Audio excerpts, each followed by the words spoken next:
According to Planning Commission of Pakistan's Annual Plan 2017 and 18, there is a strong negative relationship between population growth and economic development. And policymakers of Pakistan believe that larger population is the reason of poverty and it creates pressure on resources. ये official documents के अल्फाज हैं कि population के बढ़ने से गुर्बत बढ़ती है, पॉपुलेशन के बढ़ने से वसाइल कम होते हैं और इस पर प्रेशर पड़ता है। ये सब एजम्पशंस हैं जिनका अभी हम एनालिसिस करेंगे। पहले इन एजम्पशंस को आप जहन में रखिए कि पॉपुलेशन के बढ़ने से डेवलपमेंट कम होती है, नेगेटिव रिलेशनशिप है, एडवर्स कॉन्सिक्वेंसेस हैं, इससे पावर्टी होती है, इससे रिसोर्स कम होते हैं।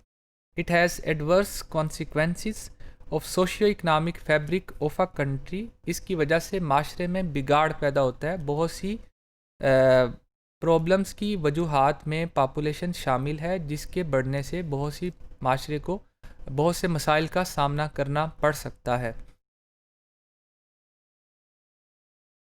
फर्दर वो ये कहते हैं कि all developed countries have controlled their population and attain replacement level fertility. तमाम डेवलप कंट्रीज़ अपनी पॉपुलेशन को कंट्रोल कर चुके हैं।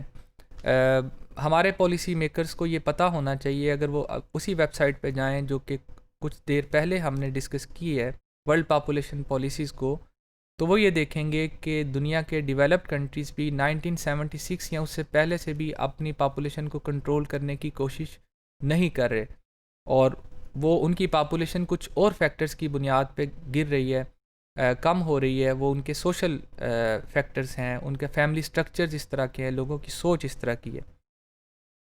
अगर उनमें से कुछ ने इसको कम करने की कोशिश की भी है तो इस वक्त वो किन मसाइल का सामना कर रहे हैं, क्या इसके मुतल्लिक भी कोई पॉलिसी बनाई गई है पाकिस्तान में कि अभी तो आप कंट्रोल करने की कोशिश कर रहे हैं, तो कल आपको उन्हीं मसाइल का सामना होगा जो कि जापान को है, जो कि दूसरे डेवलप्ड कंट्रीज़ को है, उसके लिए पॉलिसी कहाँ पे एग्जिस्ट करती है।